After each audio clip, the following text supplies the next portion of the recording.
So hi guys, நான் உங்கள் Dandapani. So இன்றைக்கி வந்து the laws of the spiritual, so அந்த புத்தகத்தினுடைய 26வது பாகத்தை பார்க்க போகிறோம். ஸோ இன்றைக்கி என்னென்னலாம் பார்க்குறோம் அப்படின்னு சொன்னால், சாரி ஹேஸ் நோ மீனிங். எவ்வளோ அழகான, இவ்வளோ ஒரு ஆழமான ஒரு இது இல்லையா? Sorry has no meaning. அப்போது நீ செஞ்சுட்டு என்னை மன்னிச்சிடுன்னு கேட்குறேன்னு வச்சுக்குவேன், அது இங்கே இந்த பூமியில் வந்து சரி போய் தலை அப்படின்னு போயிடுவாங்களாங்கிறோம். அங்கே அது நடக்கவே நடக்காது.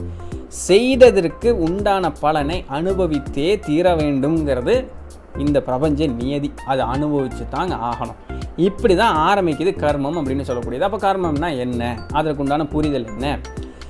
செய்த செயலும் செயற்குண்டான வினையும், இவ்வளோ தான் கர்மம் அப்படின்னு சொல்லக்கூடியது. அப்போது இந்த கர்மத்தில் 2 வகை இருக்குது. செய்த செயல் சரின்னா நடக்கிறது நல்லதாக நடக்கும், செய்த செயல் தவறுன்னா நடக்கிறது தவறாக நடக்கும். விதையொன்று போட்டால் சுரையொன்னா முளைக்குன்னு ஒரு பழமொழி சொல்லுவாங்க தெரியுங்களா? அதே தான். அப்போது விதை நெல் போட்டேன்னா விதை தான் முளைக்கும். சொரைங்கிறது வந்து இந்த கழிவு இது மாதிரி. அப்போ விதை போட்டால் விதை தான் முளைக்கும். வேறு ஏதாவது ஒன்று போட்டேன்னா அதுக்கு உண்டானது தான் முளைக்கும். அதே போல் நீ என்ன செய்கிறியோ அதுக்கு உண்டானதான் உனக்கு திருப்பி வந்து சேரும் அப்படின்னு சொல்லக்கூடிய இதுதான் கர்மம். So positive and negative. Positive பண்ணோம்னா பாசிட்டிவ் வந்து சேரும், நெகட்டிவ் பண்ணோம்னா ஆப்வியஸ்லி நெகட்டிவ் தான் வந்து சேரும். இதுதான் கர்மம் அப்படின்னு சொல்லக்கூடியது. இதில் இன்னொரு கூத்து என்ன தெரியுமா? இதுவும் எல்லாருக்கும் இருக்கக்கூடிய ஒரு நம்பிக்கை.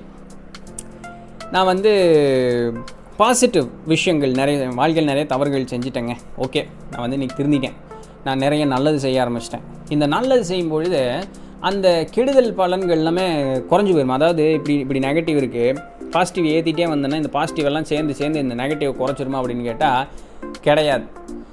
நல்லது செய்கிறியா, உனக்கு நற்பலன்கள் வந்து சேரும். அதில் எந்த விதமான மாறுதலும் கிடையாது.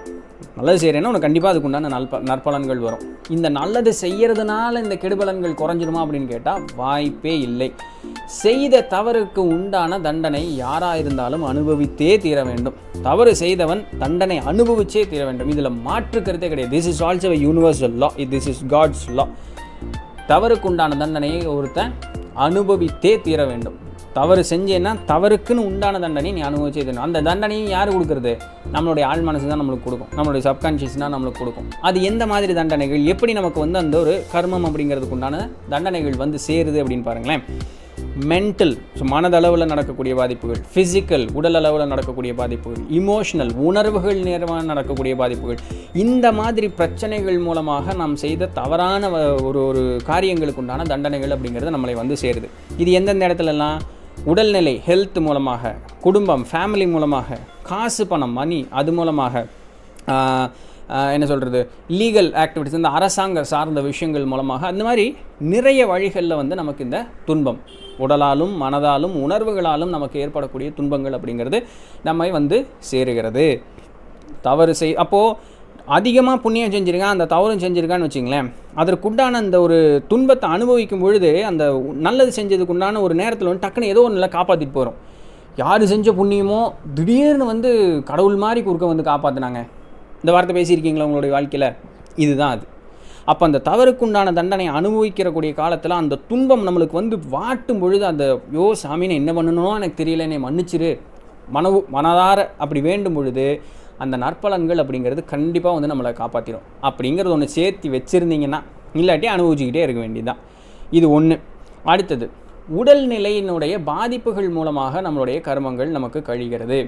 இதுலேயும் ஒரு கேட்ச் இருக்குது. என்ன அப்படின்னு சொன்னால், நிறைய பேர் வந்து எனக்கு உடம்பு சரியில்லை, அது வந்து சரி பண்ணிக்கணும், அது பண்ணால் சரியாகுமா, இது பண்ணால் சரியாகுமா அப்படின்னு, ஏன் வந்து எனக்கு இப்படி ஒரு நிலைமை வந்தது, இதுக்கு வந்து அவங்க காரணம், இவங்க காரணம், கடவுள் காரணம், யாருக்குமே நல்லது கெடுதல் நினைக்கல, இந்த மாதிரி எல்லாம் பேசுவோம். ஏன்னா அந்த உடல் அளவில் ஏற்படக்கூடிய அந்த துன்பம் வந்து நம்மளை ரொம்ப போட்டு வாட்டும் இல்லையா?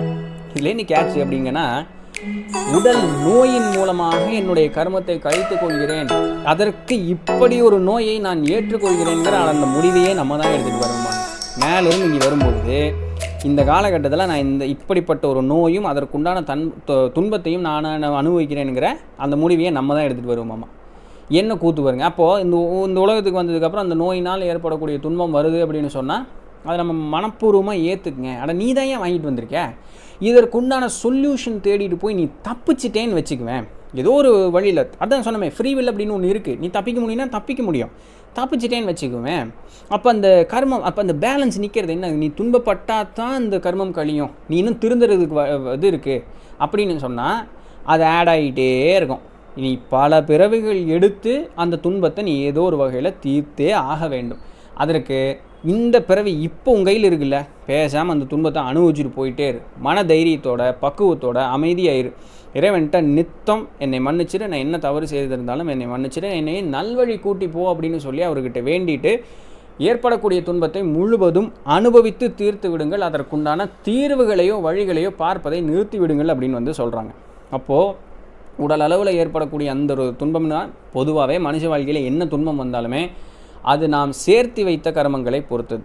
சரி, இப்போது முந்தைய பிறவிகளினுடைய கர்மம் தான் என்னை பாதிக்குமா அப்படின்னு கேட்டால் இல்லை. முந்தைய பிறவிகளினுடைய கர்மங்களோடு சேர்ந்து இப்பிறவியில் செய்யக்கூடிய கர்மங்களும் நம்மளை பாதிக்கும். இதுதான் அதில் பியூட்டி. போன பிறவிகள் நம்ம மாற்ற முடியாதுங்க. அது திரும்ப அதுக்கு பேர் என்ன சொல்லுவாங்க, பிராப்த கர்மா தானே.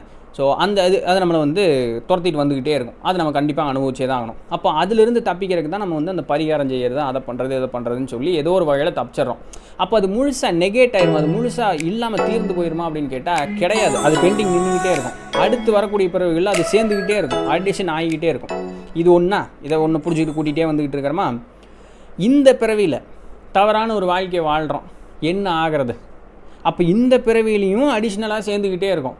இதில் என்ன கூத்துன்னா, போன பிறவியோட அனுபவிக்கிறதுக்கு இப்போ வந்து பிறந்தும் போட்டு இந்த பிறவியில் வந்து நல்ல ஆன்மாவை நம்ம பிறந்திருக்கோம், நல்ல ஆன்மாவை வளர்கிறோம், ஏதோ தெரியாமல் 1-2 நடக்குது, பெருசாக ஒன்றும் இல்லை, அப்படியே செய்த தவறுக்கு உண்டான தண்டனைகள் அப்படி அது வந்து ஒன்றா ஆட் ஆகலாம். என்ன சொல்கிறது, இப்போவே அனுபவிக்கிறதா அனுபவிச்சிடலாம். இது வந்து ஒரு நல்ல ஆன்மாவாக இருக்கும் பொழுது அப்படி போயிட்டுருக்கும் வண்டி. ரொம்ப மோசமானவன் ஒருத்தவன் இருந்தான்னா ஆடுற வரைக்கும் ஆடுவான். ஆனால் ஆடி ஓயக்கூடிய நேரத்தில் அவனை போட்டு வாட்டும். இது என்ன ஆகுன்னா, போன கர்மமும் சேர்ந்து இந்த கர்மமும் சேர்ந்து அவனை ஒரு கட்டத்தில் போட்டு ஒரு அமுத்தும் பாருங்களேன். அவன் முடிஞ்சான், அவன் அவ்வளோ சீக்கிரம் சாகவும் மாட்டான். அவன் முடிஞ்சு அவன் இருப்பான், அதை அனுபவித்து தீப்பான். நம்ம அப்படியே அப்படி இல்லைன்னா அடுத்து எத்தனை பிறவிகள் எடுத்து அதை வந்து தீப்பான் அப்படிங்கிறது சொல்லவே முடியாது. அத்தனை துன்பங்களை அனுபவிக்க வேண்டி இருக்கும். ஏன்? நீ செய்கிற காரியம்தான் ராஜா, வேற யார் செய்ய போகிறா? அழகாக சொல்கிறாங்க, நீ செய்கிற காரியத்தினால தான் உனக்கு எல்லா துன்பங்களும் வரப்போகிறது. வேறு எந்த மாற்று கருத்தும் இல்லை. யாரோ ஒருத்தர் வந்து உன்னை நெஞ்சு சட்டையை பிடிச்சி இதை பண்ணுன்னு ஒன்றும் சொல்கிறதில்ல. இந்த பூமியில் அந்த மாதிரி துன்பமான ஒரு சில ஆன்மாக்கள் உண்டு. உனக்கு சாகிற ஒரு நிலைமை வந்துருச்சு, துப்பாக்கி வச்சுட்டு இது பண்ணுறான், தவறு செய்யணும்னு சொல்கிறான், செய்ய மாட்டேன்னு சொல்லிட்டு செத்துரு, உனக்கு நல்ல நிலைமை அப்படிங்கிறது உண்டு. அடுத்து ஏற்படக்கூடிய பிறவி அப்படிங்கிறது நல்ல ஒரு பிறவியாக ஏற்படும். இந்த பூலோக துன்பங்களை பெரிதான துன்பமாக நினைக்காதே. இங்கே வந்து உன்னை தவறு செய்ய தூண்டுபவர்கள் அதிகம். அதனால தான் இது வந்து ஒரு டெஸ்ட் ஏரியா. அப்போ இங்கே முடிஞ்ச அளவுக்கு நீ இறைவன் மேலே ஒரு நம்பிக்கையை வச்சுட்டு நல்லபடி வாழ்ந்துட்ட அப்படின்னு சொன்னால் உனக்கு ஏகப்பட்ட நன்மைகள் அப்படிங்கிறது உண்டு. உனக்கு வந்து இது கசப்பாக இருக்கும், கேட்குறதுக்கு ஏளனமாக இருக்கும், இதெல்லாம் பெரிய ஒரு இதுன்னு பேச தோணும். ஆனால் நீங்கள் மேலே வரும்பொழுது தெரியும் நாங்கள் சொல்லக்கூடியது எல்லாமே உண்மையா பொய்யா அப்படின்னு சொல்லக்கூடியது. அதனால் பூமியில் நடக்கக்கூடிய விஷயங்களை பெரிதுபடுத்தி அது ஒரு பெரிய விஷயமாக பேசிட்டு இங்கே வந்து தவறுகளை செய்து குவிக்காதீர்கள் அப்படின்னு சொல்கிறாங்க. அடுத்த ஒரு கேள்வி, தானங்கள் கொடுப்பது மூலமாக ஒரு தர்மம் செய்வது மூலமாக என்னுடைய பாவ பலன்களை நான் வந்து கழித்து கொள்ள முடியுமா அப்படின்னு கேட்கும்பொழுது, இதே இது லாஸ் ஆஃப் த ஸ்பிரிட் வேர்ல்டில் ஒரு பாம்பேக்காரர்னு ஒரு இது பார்த்தோம் இல்லையா. இவங்க விஸ்பியன் ராத்து உயிரோடு இருக்கும்பொழுது ஒருத்தர் வந்து மேலுலகம் போய் பயங்கரமாக கீழ்நிலையில் வந்து அவர் இருந்தார் அப்படின்னு பார்த்தோம் இல்லையா. அவர் வந்து மோசமான ஒரு ஆள் தான், ஆனால் நிறைய தான தர்மங்கள் செஞ்சுக்கிட்டே இருப்பார். அப்போது இந்த தான தர்மங்கள் செய்வது மூலமாக என்னுடைய பாவங்கள் கழியுமா அப்படின்னு கேட்டால் அப்படியெல்லாம் கிடையாது. மனதார நீ தான தர்மம் செஞ்சேன்னா அது புண்ணியமாக சேரும். அந்த புண்ணியம் உன்னுடைய பாவத்தை கழிக்க போகிறதில்ல, ஆனால் புண்ணியமாக சேரும் அட்லீஸ்ட்டு. அப்படி இல்லாமல் அப்பா தானம் செஞ்சுட்டேயா எனக்கு புண்ணியம் கிடச்சிருயா அப்படிங்கிற ஒரு நினப்பில் செஞ்சோம் அப்படின்னு சொன்னால் அது புண்ணியமாகவும் போய் சேராது. அதில் ஒரு இது, நீ எல்லாம் சொர்க்கம்னு உனக்கு இருக்குன்னே உனக்கு தெரியாதுடா, மேலே ஒரு மேலுலகம் இருக்குன்னே உனக்கு தெரியாது, அவ்வளோ கீழே போய் நின்றுக்கிட்டு இருப்பேன். அதனால் வாழ்க்கையை இப்படி கோடு போட்ட மாதிரி சரியாக வாழுங்க.